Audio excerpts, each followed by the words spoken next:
Okay, hey everybody. Spent the last couple hours trying to get all the settings set up in the new Photoshop live, or not Photoshop, excuse me, YouTube live. Whole nother can of worms from the other live sessions that I've done. So bear with me as I navigate this different platform. And I know the resolution is a little low for this broadcast, but I will be sharing content in the description and in the comments. And if you have any questions or if you want me to re-say anything, please feel free to speak up in the comments as well. And I am happy to repeat myself. Alrighty. So color is a very common dilemma for many artists. It can be paralyzing when you go to the art supply store. There's so many colors on the paint rack that speak to you and you just want to buy them all, and which is awesome to experiment with. But it's also great to develop a tried and true palette that works specifically for you. And over the last decade or so, I have been tweaking mine to get to just where I like it. You know, 5 years from now it may change, but for right now I'm really excited how the colors are working together. As you establish your palette, it's really important that you arrange all your colors in the same order on your palette. And the reason for that is that when you, let's see if I can show you my palette here. When you paint, excuse me. There you go. When you paint, your body starts to develop a muscle memory where certain things should exist. So as I'm painting, I'm always reaching over to one area to get a certain effect. And subconsciously, my brain associates this motion and this location on my palette with a certain desired effect. So I always arrange my palette colors in the same location. Even after I clean my palette and load again, all the colors need to be in the same spot. It seems like it is not a big deal, but it makes a huge difference in your workflow as you paint day after day. All right, so let's get back to the colors. So I'm going to show you the colors that I use on almost every painting, and I'll tell you the reasons why behind each color. First off, we're going to be doing the opaque colors that are high key, meaning they're really light value. And starting with the whites, titanium white, it's a staple, very popular with artists. It is pure white. It has a nice consistency. It's not runny, it's not too thick, so it's pretty universal and it works really well. This color I like to use for paintings that require maximum saturation. And the reason for that is that when you add an opaque color to any other color that you're mixing, if it is tinted with any hue, it will alter the perception of it and reduce the saturation level. So on a really high saturated floral painting that requires really high saturation levels, really vibrant, beautiful colors, if I have an area that I need to go opaque with, I'm going to use the titanium white usually. Sometimes some flowers don't require as high saturation, so it doesn't apply to everything, but that's my reason behind using titanium white. Now these two, warm white and cool white, the reason why I use these is that when I paint, I try to be really mindful if something is going more towards the warm or the cool spectrum. So here's a little internet print off color wheel here. As I'm adding an opaque white to lighten the value of an object, I need to be mindful while I'm lightening it, does it need to go warmer or cooler? And if I have these on my palette, painting anything other than really saturated flowers, when these are on the palette, it forces me to make a decision. Am I going warmer or am I going cooler? And by forcing my brain to make that decision, I am more aware as I'm mixing colors at the palette. And so that's why these two have made it on my palette. They're also really nice shortcuts. You've probably heard it said that you don't want to have any straight white in your painting. And the reason for that is that it just, straight white can sometimes remove interest from a painting. And so also using these helps prevent me from going straight to that just really harsh, sharp white. And I've got the ingredients in each of these colors on the list here. So the cool white has titanium white, which is PW6. You can see that also in the titanium white listed there. But it also has permanent blue 15.1, which I believe is a phthalo blue variant. And then PW4. And PW4 is zinc white. And if you haven't painted with zinc white before, it is, it's actually not recommended that you paint with straight zinc white, like straight out of the tube like this. But one of the benefits of zinc white is that it is less opaque than titanium. So by adding just a smidge of zinc white to these white variants, it is allowing more of the color of these additional ingredients. So the phthalo blue and the cool white, and in the warm white, it's permanent yellow 75 and permanent orange 62. So by having the zinc white in these two colors, it's these two white variants, it's allowing the color of the mixture to come through more. And so it is oftentimes a higher value and slightly higher saturation than you'd be able to achieve if you just added these colors plus titanium white, because that zinc white is in there. And of course you could mix your own if you don't want to buy another color, so that's totally an option, which is kind of why I wanted to give you guys the ingredients there too, so you're welcome to mix your own.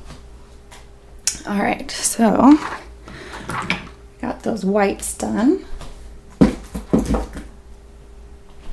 A somewhat recent addition to my palette just in the last couple of years has been the Radiant range from Gamblin. And they've got a really beautiful selection of Radiant colors. These are just kind of a handful that I picked out for my palette. You could expand on it if you wanted to. Let's see if I can get them in order here. Okay. So the benefit of using Radiants is that they are the highest value range, meaning that they're closest to white, while maintaining a very saturated pigment load. So if you are looking for some of that really iridescent, sparkly, highlighty goodness, these are awesome shortcuts for that. Let's see here. They are all opaque, and I'm trying to think of other descriptors for them.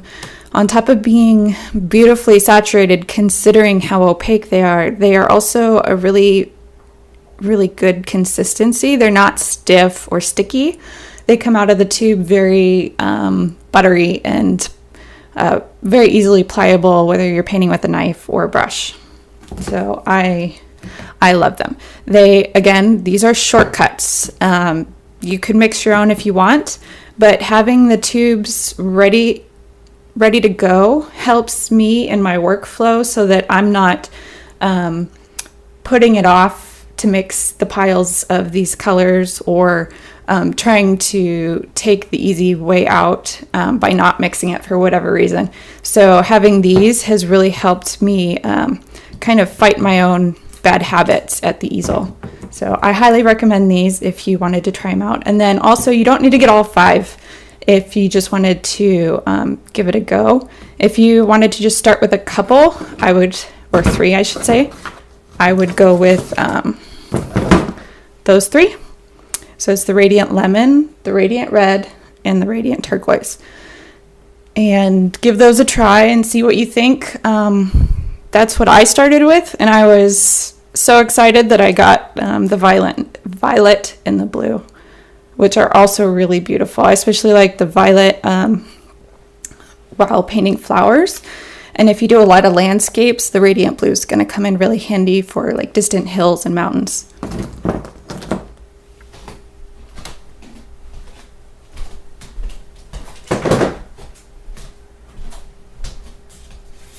right, I got the opaques handled there.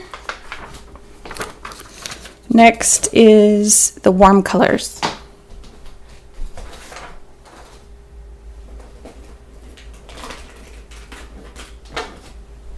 Now, most of these are transparent. There are a couple opaque and semi-transparent colors mixed in here. And I'll explain more about that.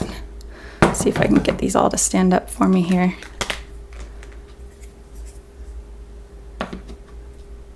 Maybe. Got some very well used tubes.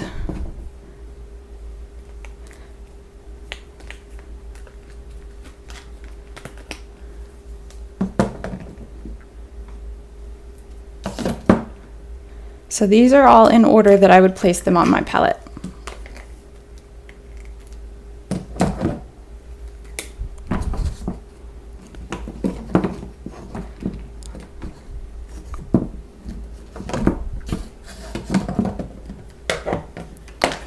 Okay, so I have quite a few warm colors here, and I don't want that to overwhelm you. Most of my paintings are very, very warm focused, so that's kind of why I have a broad range of warm colors here. I didn't always have this many colors, but as I really pursued these warm themed paintings, I found little areas of the color wheel that needed these colors injected for different reasons. So I'll start with the Hansa Yellow Medium and kind of go into each color and why it's really beneficial. So the Hansa Yellow Medium is it's on the cooler side of the yellow spectrum. So you see the color wheel here? So it is closer to the green as far as yellows go. It is also opaque. It's one of the only opaque saturated colors that I use. This color is really beautiful for kind of like that lemon yellow that you need when painting certain objects. Because it is opaque, it can also be used to lighten a value. So if you are, if you're over here on the color wheel, you've got a green, but you want to make it more like it's in highlight or the sun's illuminating it. If you add the next color down the range, which is Indian Yellow, you're just going to move horizontally on the color wheel. But if you use an opaque color like Hansa Yellow Medium, not only are you going to move to the warm end of the wheel, but you're also going to increase your value by lightening it because this is opaque and has such a light value to start with. So that's Hansa Yellow Medium. Next on the wheel is Indian Yellow. When it comes out of the tube, it looks kind of orange actually. It's super, super saturated. And it is also very warm, and it's beautiful for making greens. The previous yellow, which was Hansa Yellow Medium, is really good for those lime green colors. But for most vegetation that you see in nature, it's going to have more of this range of green to it. So if you're looking for a good yellow to help mix greens, I would go for the Indian Yellow. Now, because it is transparent, that horizontal movement on the color wheel will apply here. Excuse me. So if you are looking for something to alter your value, this is not going to work. But if you're just looking for something to alter the temperature, it will work perfectly. Temperature being more towards the warm or more towards the cool. So this is one of the reasons why I love working with transparents, is because it removes the pigment from the value. So we have the freedom to just tweak the temperature, make it warmer or cooler, without altering the value of the color that we're mixing. So that's Indian yellow. Next is Napthol Scarlet. This one is listed as semi-transparent, but I think I would call it more semi-opaque. It's definitely more towards the opaque range, and it is an extremely saturated warm red. And I'm hoping it'll show nicely. Oh, excuse me. I loaded my palette before putting the cap back on and obviously didn't do a clean job of it. So hopefully you can see here, it's a really beautiful red. And if you're ever painting like a red hibiscus or lava, or even, you know, like a red vase or something, you'll definitely want this red on your palette. Now, because this one is semi-transparent, it's not completely transparent, so it will alter the value of the color that you're mixing. So if you are, let's say you're over here on the color wheel, let's say you have something that's too blue and you want to make it more red. If you add this red, it's going to do two things to your blue. One, this red exists down in this range right here, and your blue is over here. If you mix it, you will get somewhat of a violet hue, but because the two colors are so far from each other on the color wheel, you're also going to lose some saturation. Anytime you have a gap in the color wheel like this, when you mix the colors, even though technically this is a red and technically this is a blue, and we have been told since preschool that these two colors make purple, when there's a gap, it's not going to be as saturated when the two meet. So by using this red to mix with blue, you're going to lose saturation. But also because it's not transparent, you're also going to alter the value of your mixture.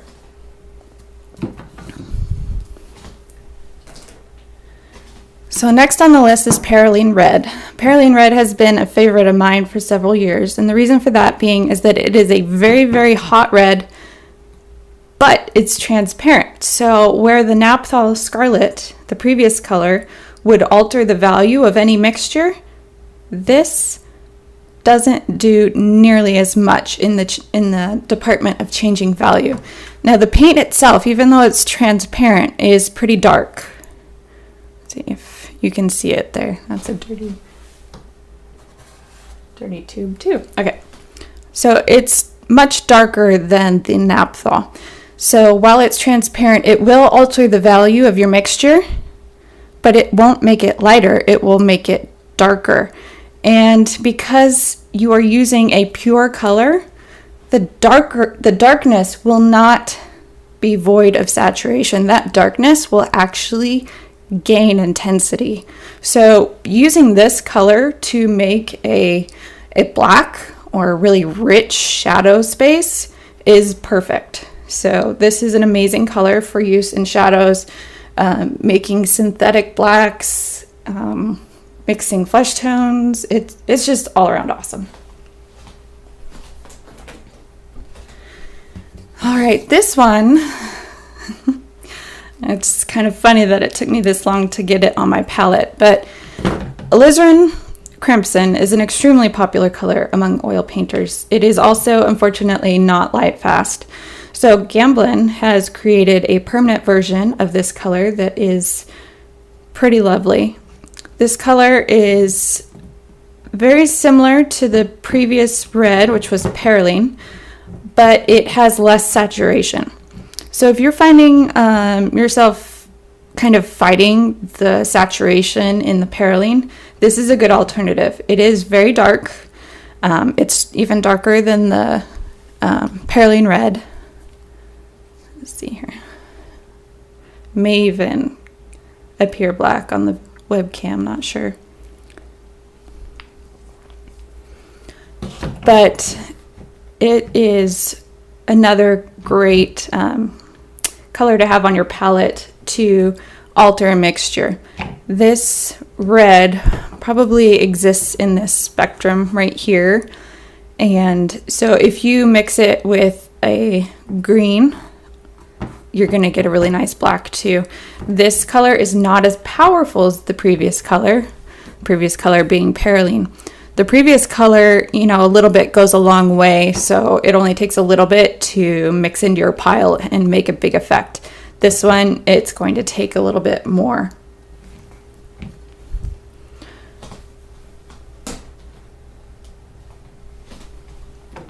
All right, next is another kind of recent addition to my palette. And the reason for that being that it is just delicious on many, many flowers that I have been painting lately.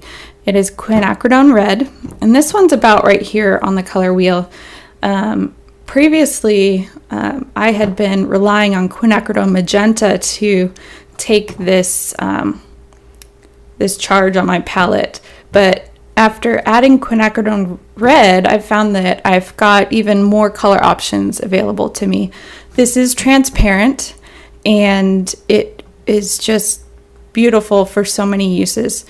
And I'll get into some of the benefits of transparent colors after I'm done introducing all the colors individually, to kind of give you an idea of how just gorgeous this color it is. It's just delicious.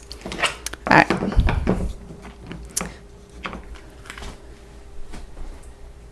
Last in the red range, or the warm colors, is Quinacridone Magenta.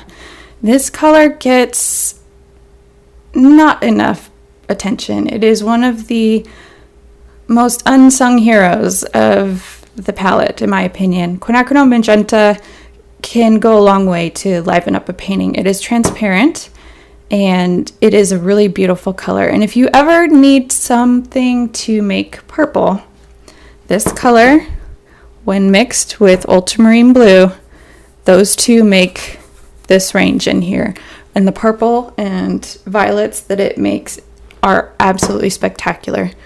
So very gorgeous. So when I was kind of trying to find out what colors work best for me, a friend of mine, Talia Johnson, introduced me to this color. And it made such a big difference to my paintings. I started going back to previously completed works, and it occurred to me that that's what had been wrong with the paintings all along, is there was a tremendous void of magenta in them. Not that I was squeezing magenta right on the painting, but it was that this color adds kind of a layer of sophistication to a lot of the mixtures that I had been doing already. And so by adding this to my palette, I was able to achieve a new depth of color that I had previously not been able to get. Okay, so that's all the warm colors. Because I was having problems with my encoder, I did not get the printout done for the cool colors, but there's fewer of them, so hopefully it won't be intimidating.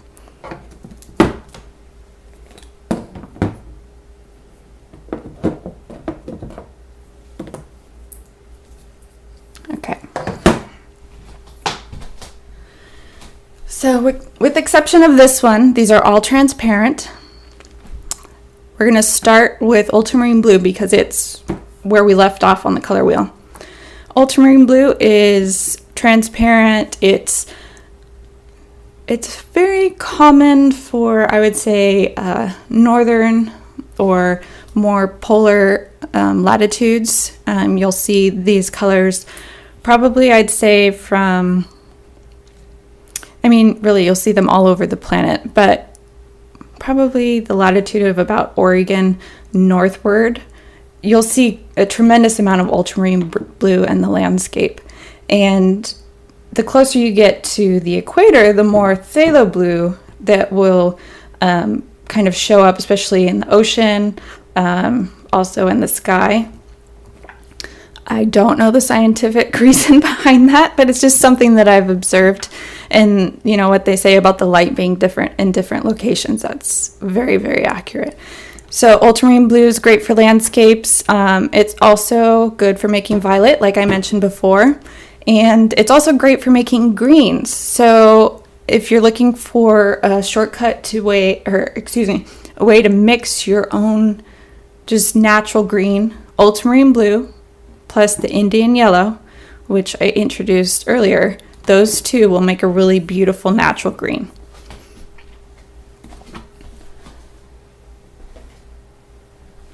Next up is phthalo blue. Phthalo is so very gorgeous, and until I visited Hawaii for the first time, I never really understood how this color could be used in a natural environment without feeling out of place, but it really does exist in nature and it's spectacular. Phthalos are also notorious for being incredibly powerful. These colors, just a tiniest ounce, just the speck on the tip of your palette mixed into your pile of paint can contaminate the entire mixture. So when you're using phthalos, whether it's blue, green, turquoise, doesn't matter, these colors are potent. So whenever you're mixing, if your pile's here, bring the phthalo in, just the speck on the edge, and then slowly work it in. Never put the phthalo right in the middle of your pile and mix it in. Doesn't matter how long you've been painting, I seem to never get the ratio correct, so mixing it in from the side is the best way to avoid contaminating your entire pile. If you grab too much, you can always add more, you can't take it out. Let's see what else is good about this color. So this color is also great for kind of getting those lime greens if you're looking for a way to get really punchy chartreuse green. This plus the Hansa yellow medium will get you these lime greens, even the grass greens that are really, really delicious.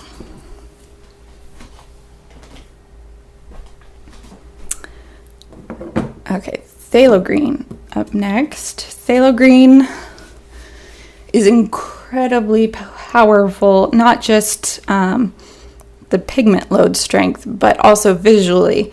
It's very, very harsh, and it is one of the least common colors that I have on my palette. I don't use it hardly ever, but because we've got the color wheel here and we're kind of going through how all the colors react with one another, I wanted to include it. Phthalo green plus phthalo blue make an incredible turquoise. So if you ever find yourself looking for a turquoise color, that's your mix, phthalo green and phthalo blue. Those phthalos are both transparent. Next up, this is a special color, and you might notice by how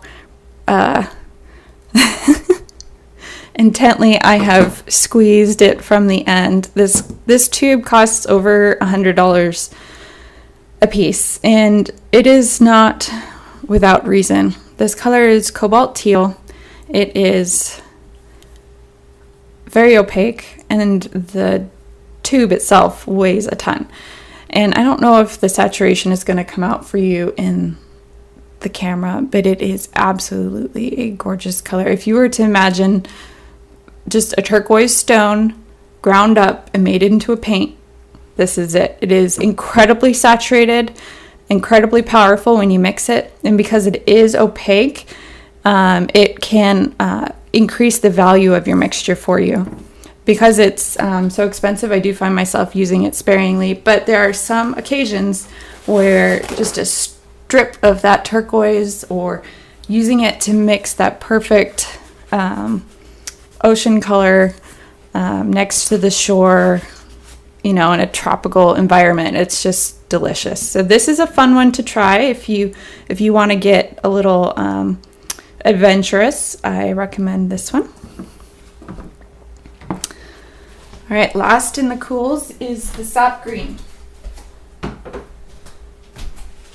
Now, this one can get you in a little bit of trouble if you try to buy different brands.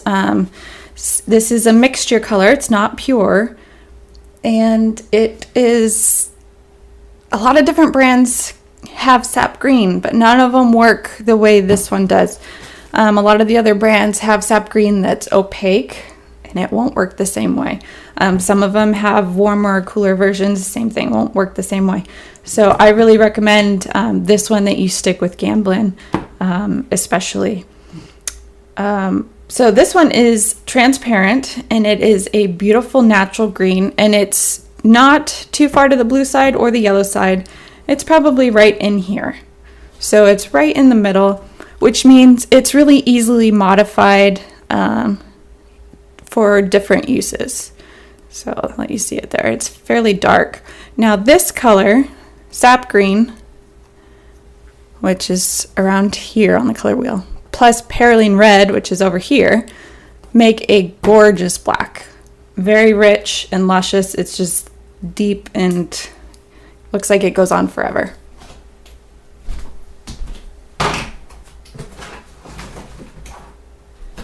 Okay, I want to do some visualizations for you so you can get a feel for how these colors interact with one another.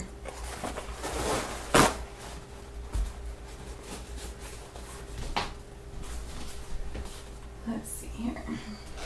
I'm going to start with the green mix because so let's say you don't have sap green, but you want to have a nice natural feeling green and you want to mix it yourself. So the popular approach that I've seen students use is that you take some ultramarine blue,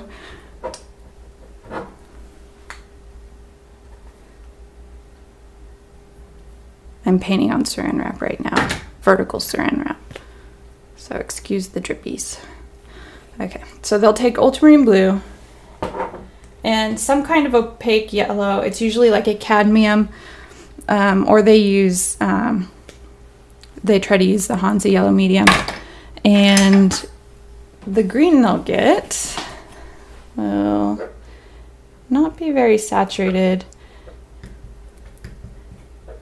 And it's kind of more of like an army green, which has its uses. Or like a dark grass green. I shouldn't say army green. Army green is kind of more brown. So it's more like a grass green. So like if you go to a restaurant and your child is coloring a picture, the grass is going to be this color. So there are places for this color. I'm not saying that it won't work ever, but I found that using Indian yellow gives me more pleasing greens. So because the Hansa yellow medium is opaque, this mixture is now opaque. I mean, it's slightly lost a little opacity because we mixed in the ultramarine blue, but it's retained most of it. So let's mix these two transparent colors and see what happens. So in this case, the ultramarine blue is more powerful than the Indian yellow. So it's going to take a whole lot more Indian yellow than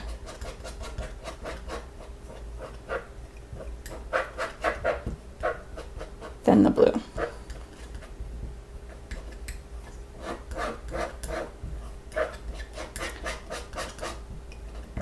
Okay, so this one is much more subtle. It's not as saturated, and it's gotten really kind of neutral undertones to it. And I'm scraping it down so that you can see the white of the panel showing through.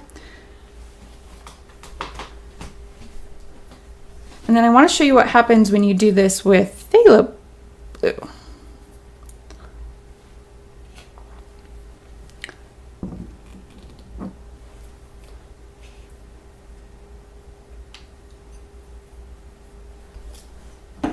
Let's see, hopefully I have enough of this yellow left here.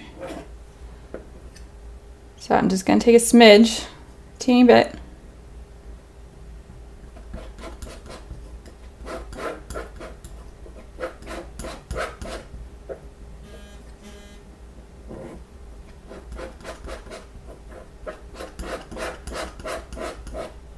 I'm looking at the version on the webcam here of what I see versus what you see, and I'm sorry, it's not very saturated. Next live stream, I'm gonna have to work on the resolution of the camera. So I just grabbed some cool white. I'm gonna see if I can add it to the mix so it's easier for you to see. Hopefully that shows up.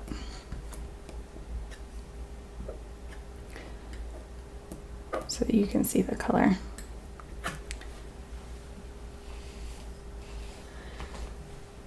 Anyway, so the color, the blue that you use can make a massive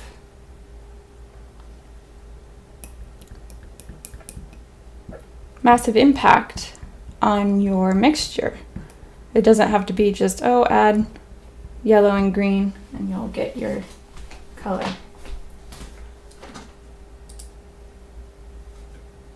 All right, I just saw somebody left a comment on my Patreon post, so I'm gonna see if I can pull it up real quick.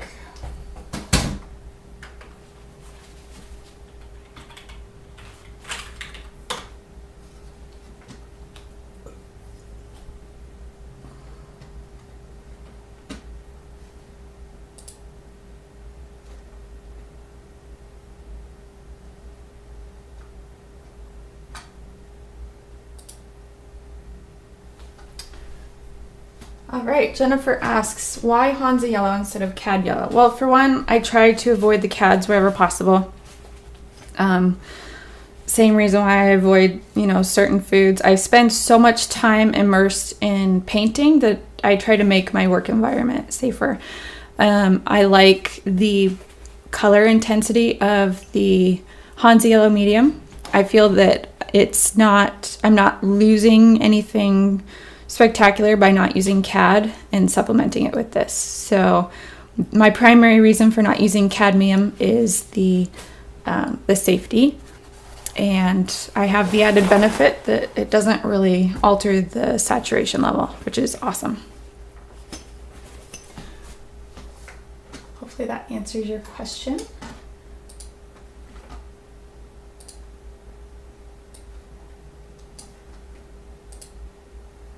Sorry, I gotta open up my...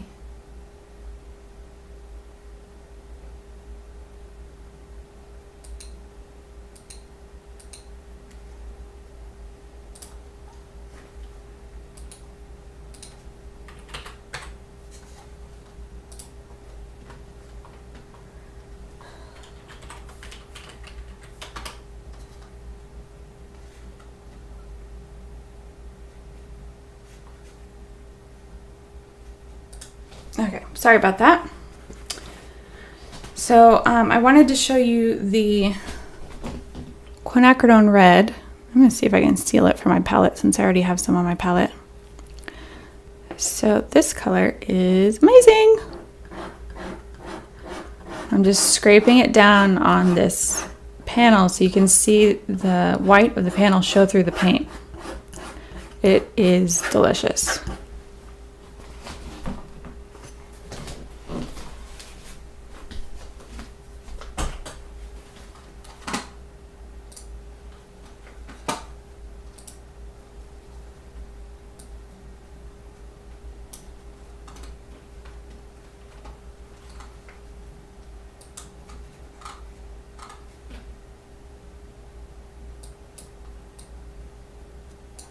Okay, and then I want to show you the Quinacridone Magenta and how it compares to the Quinacridone Red. I put off getting the Quinacridone Red for quite some time because I was like, it's probably not much different. It's probably really close to the same thing. I don't need another color. You know, all the things that we tell ourselves when we're trying to talk ourselves out of an art supply purchase. But it really is tremendously different.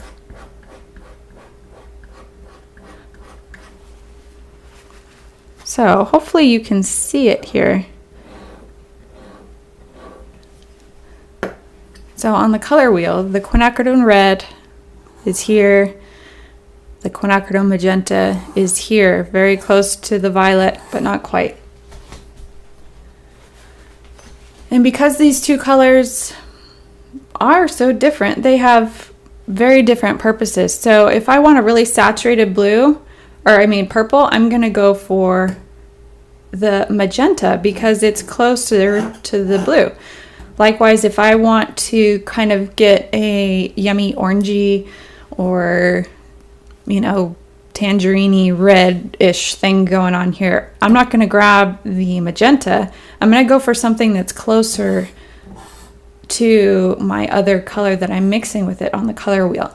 The closer things are to each other on the color wheel, the more saturated the mixture is going to be. But the important thing is to make sure that you don't have a mixture in your colors, that they're pure pigment. I'm going to put this here again. So these are the warm colors that I showed you earlier. With the exception of permanent alizarin, which I mentioned had less saturation, all of these colors are pure pigment. So Quinacridone magenta, PR122, the red is PV19. A lot of colors you'll find at the art supply store, they may be gorgeous and they still have their purpose, but they are not pure pigment. It'll be a mixture like the permanent alizarin. There may be 2, 3, 4 pigments that are mixed together to achieve the color that's in the tube. So when you go to mix a color and you're thinking, okay, I'm going to mix this color and I want, a really pretty red, so I'm going to mix, excuse me.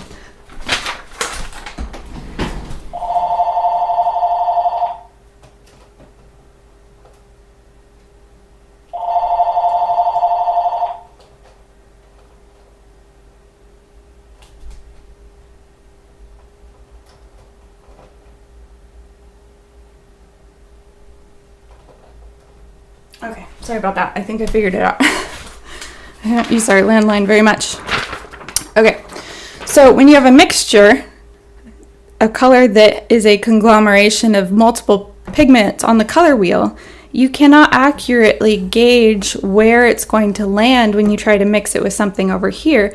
And not only that, so it's a little bit of an unknown variable. Over time, you can establish, a comfortable awareness of where it's going to end up. But more importantly for me, when I'm looking for saturation, that color mixture that's got ingredients from all over the color wheel is not going to be saturated. It's going to move more towards the neutrals.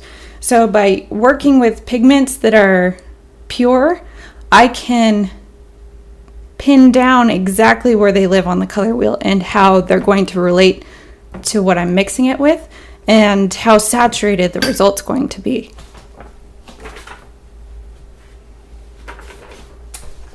Okay. And there is one color left that I failed to include in my whites and my radiants. I apologize, that was kind of sloppy of me. And that is Portland Warm Gray. So this color should have been with my titanium white, warm white, and cool white. Now the reason for this warm gray is that it is really handy for managing saturation. So here, I'm explaining how I really desire to work with pure pigments. And the reason for that being is that you can always dull something down, right? If you have the main ingredients, you can always knock that saturation down. But if you don't have the right ingredients to start with, you can't reverse engineer them. Like, you have to start with the pure stuff from the beginning. So Portland Warm Gray is on my palette to help tone something down if I need to kind of knock that saturation down a little bit. So say I have the right temperature, it's in the right color zone, but it's just a little too punchy. I can use something like Portland Warm Gray to knock that saturation down. And it says warm, but it's very mildly warm. It's, in fact, I feel like that might be somewhat of an exaggeration. Okay, so let's see. I have it on my palette. It's right here. You can see it next to the violet, the radiant violet. It looks almost perfectly neutral, but it's actually just slightly to the warm side. So there you can kind of get a feel for it on my palette. Those of you that paint portraits, it is also an excellent base color. I never want to see you just paint somebody in this color, but when you're starting out trying to mix the color that you see in front of you, this works out as a great foundation or starting point, and from there you can modify it with all of these pure pigments to make it warmer or cooler or darker, and it's just delicious. And likewise, if it needs to go lighter, those warm and cool whites, those are crucial for portraits. Too many people use titanium white to lighten a paint mixture, and what happens is that the color loses its lusciousness. It goes chalky, and the person ends up looking like they're ill or just not feeling well. And using the warm and cool gray, the warm and cool white with this Portland warm gray helps introduce a lot of that kind of life to the skin in the highlight areas that can so often be lost by using titanium white. So why don't I mix a little bit? Scoot this down so we have more white. I'm going to kind of show you where I would go for a skin color using these pigments.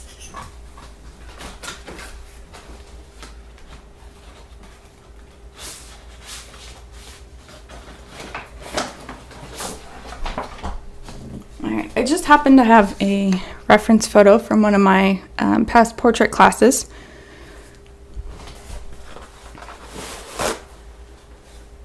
And I'm going to show you how I mix these colors when working towards a portrait. So, like I said, I'm going to use that Portland Warm Gray as my starting off point. Here it is on the panel in front of us. It's beautiful gray. Sorry guys, looks like the camera's been creeping up. Okay. Now, I'm going to start with the highlight area of her face, and it is very warm. So, I'm going to get some of my Radiant Red, which was the first batch of colors that we talked about.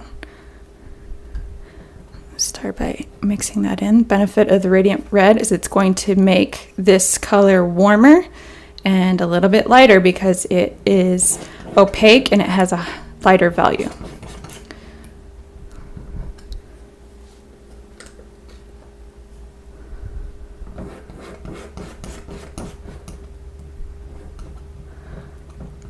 All right, and then to counter the kind of rosiness that we're getting, I'm going to pull in some of that Radiant Lemon.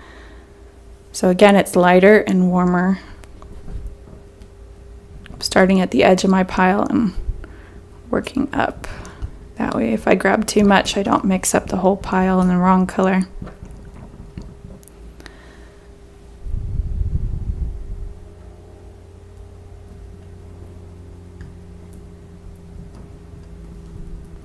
All right, so you can kind of see how we're starting to get a kind of fleshy, really neutral color, but yet it has some warmth to it. Now I just grabbed some warm white. This paint has been on my palette for like weeks, so there's going to be some goobers in here.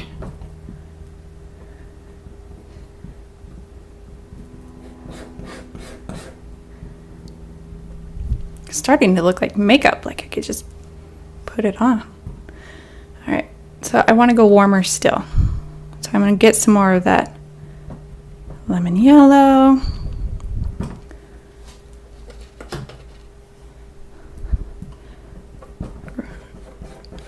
And that was Radiant Lemon, and this is the Radiant Red that I just added.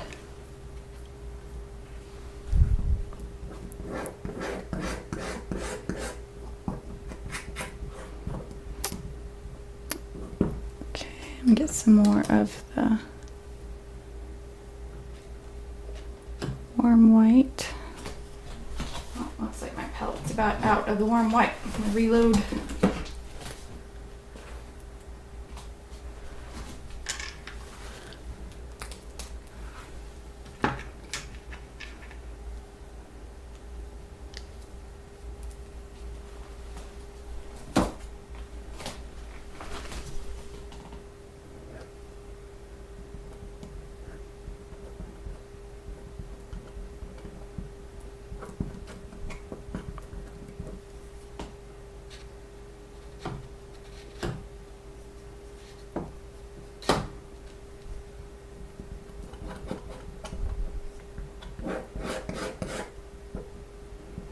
And you see how I'm kind of leaving a trail of my past mixtures?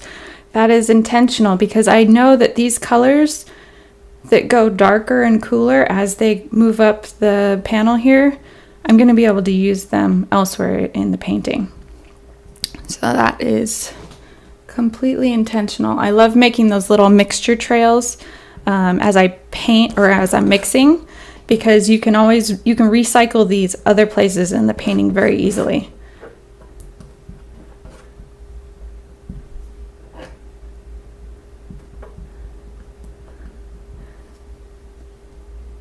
All right, so this is a glossy photo. I just had it done at Walgreens. And awesome thing about glossy photos is you can put oil paint right on them. So putting this test strip down, I can see right off the bat that I'm still cool compared to the reference material. So I'm gonna grab some more Radiant Yellow.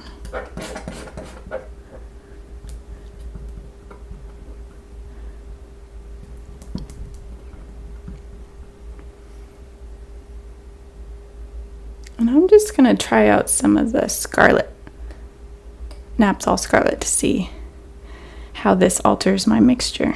So just a little bit on my knife. I'm going to clean it off a little bit so I don't contaminate the whole.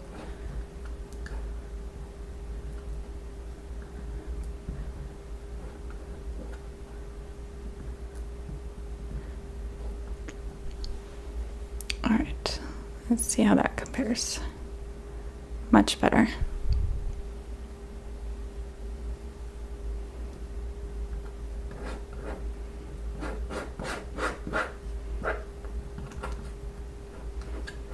So yeah, that's kind of a trick that I use when I'm painting from a reference photo. I can mix colors and then put them right on the image and they'll wipe right off, no problem. And it helps me check my work so I know if I'm getting close or not.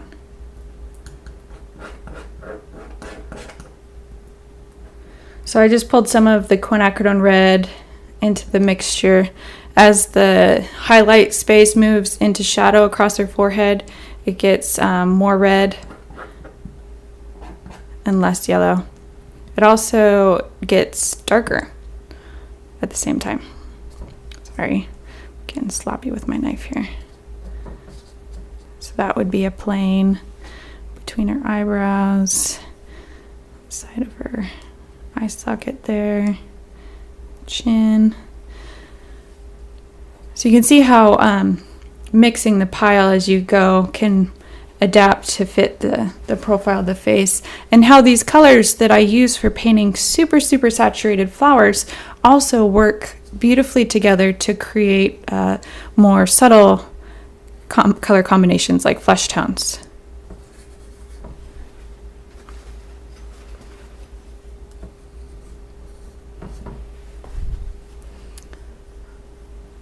All right, I'm gonna check and see if there are any other comments, questions.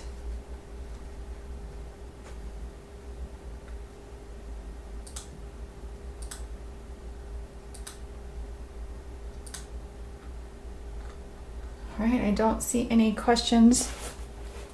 So are there any colors that you would like to see me mix? Maybe something that you didn't quite understand what I was referencing, or you would just like a little visual input to go with the explanation. I'm gonna mix you guys some purple here since I went through told you how awesome the purple is. I should probably show it, huh? I'm gonna clean off a space on my panel here. Nice big space so we can make a big chunk of purple.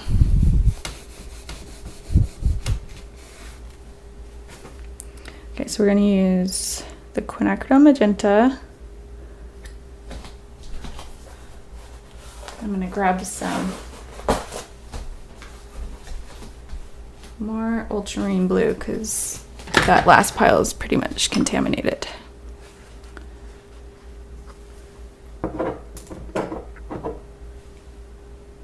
Oh, Oh, you know what? I should show you how that sap green compares to the mixtures that we made, and you'll see why it's really lovely and why I like it. Okay.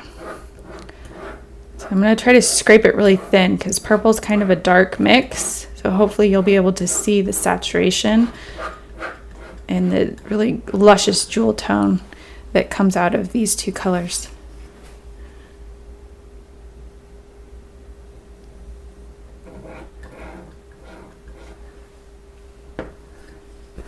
Such a rich purple.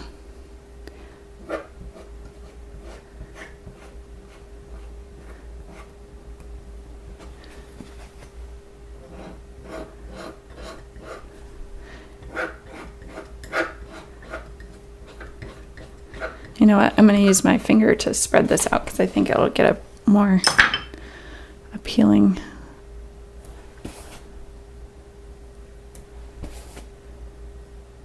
This is another reason why I try to avoid cadmium or harmful pigments, is because I end up using my finger to paint with sometimes, and I hate gloves. Like I can't garden in them, I can't paint in them. It just doesn't work. So I feel much better about my finger painting problem when the colors on my palette aren't bad for you. Okay, so let's see if I can zoom in for you on that purple. So pretty. I just love it.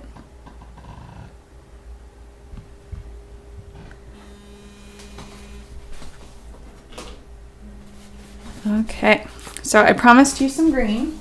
So let's take a look at that green and see how it looks compared to those other mixes that I showed you.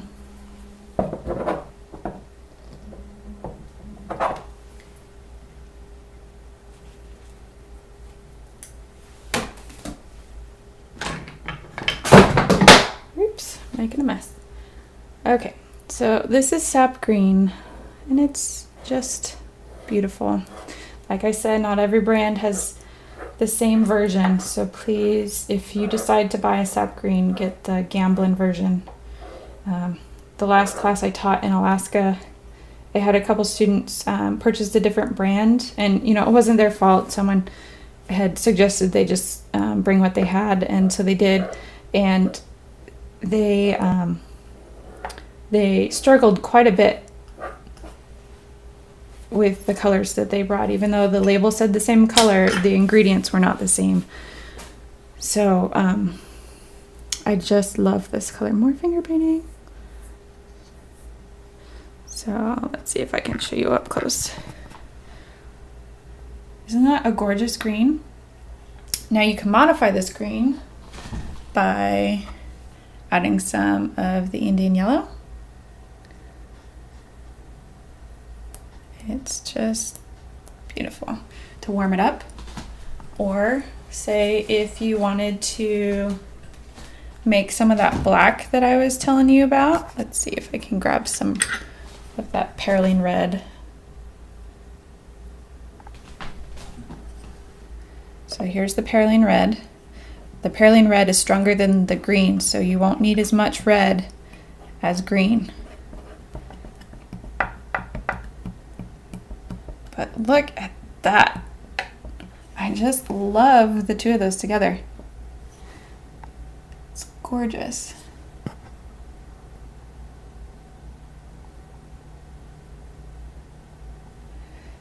Anyway, yeah, so that green, the sap green with the Indian yellow, and to warm it up, and then using the Perylene red to make a luscious hot black is awesome. And you can see how it compares. So this one is Indian yellow and phthalo blue. I added some warm white just so you could see it better on the panel. It wasn't showing up good on the webcam. So this one is Ultramarine blue and Indian yellow. So these are very neutral greens that are good kind of for scruffy vegetation towards the end of August. Trees are getting a little tired and bronzy colored.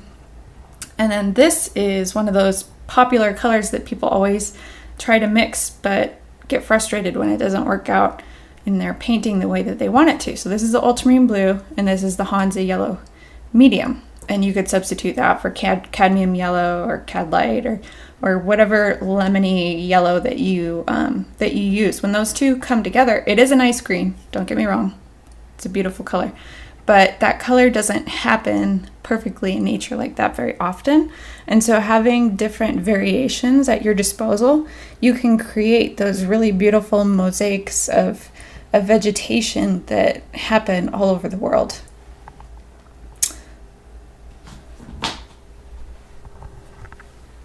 Oh, you know what would be a good one too? Demonstrate the difference in that that purple versus the popular mix of purple. Sorry, I am wrestling the paper towel roll at the moment and I am losing. Put you back on your rest there. So let me see, I think I have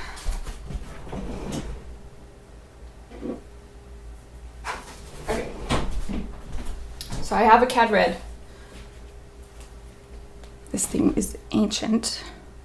It's been forever since I used it. Okay, I'm going to clear a spot on my palette panel here so you can see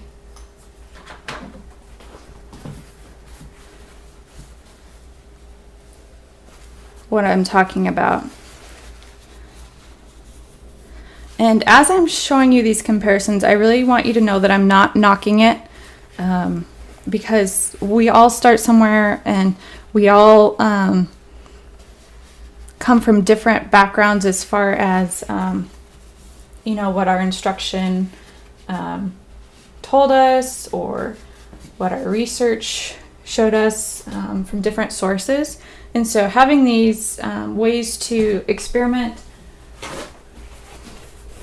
different effects and how we can achieve different looks makes a huge impact on our learning as artists and developing our own personal palette that works for us no matter where we go. Okay, so this is cad red and I need more ultramarine blue.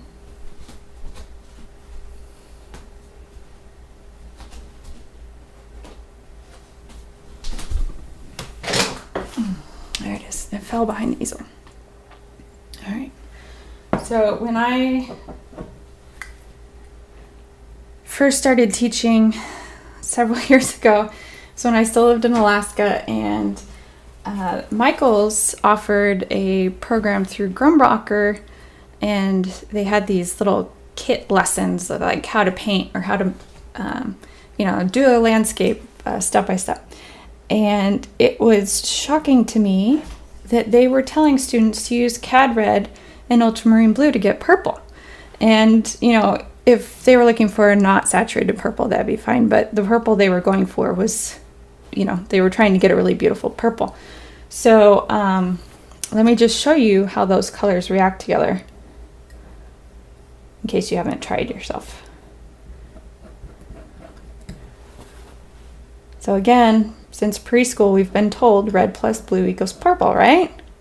Cad red is probably one of the most popular reds that's out there. And ultramarine blue, same thing. Now I've got some warm white here I'm just going to use to lighten the mixture up so it's easier for you to see.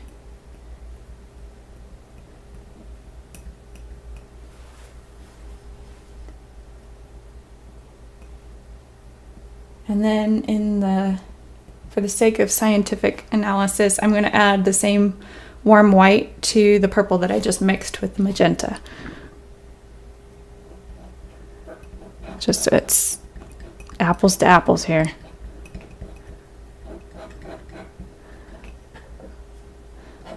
I think I added too much white, so I'm going to make more of my purple.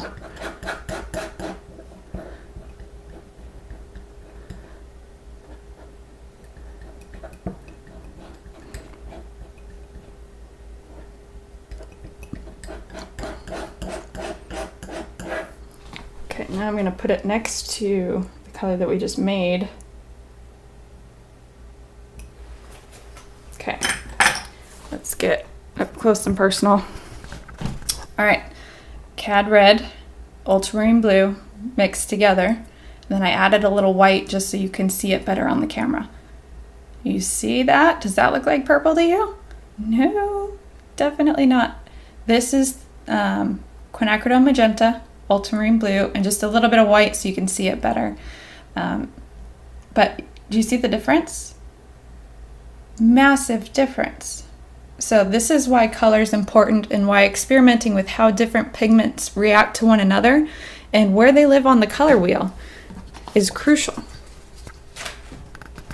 So the reason why that purple turned out more saturated is because I used magenta and ultramarine blue. That's where they live on the color wheel. Now, the other mixture, which was Cad Red, which is down here, and the ultramarine blue, do you see how far away they are on the color wheel? The farther the distance between two colors, when you mix them, the less saturated it gets because you get more of a neutral as the two are combined. So if you're looking for saturation, see how close you can get on the color wheel and make sure the pigments are pure when you mix them. Anyway, hope that helps for some of you who are looking for a little insight into my palette, help you understand the thought process that goes into my color selection, why I prefer transparent colors over opaque colors, and all of that. So if you have any questions after the video, please feel free to, you can message me or leave a comment. I should hopefully get a notification on comments. Sometimes I don't, so I apologize in advance if I don't respond in a timely manner. But yeah, thank you guys so much for being my patrons. It's really such a cool platform and opportunity to engage with you guys on kind of a personal level like this. And I'm really excited to harness that and really dive in deep into some of this stuff that, you know, the shop talk. It's the nitty-gritty stuff that we don't really get a chance to get into very often. So I'm excited about that. All right. Well, I look forward to our future live stream, and I hope you have a great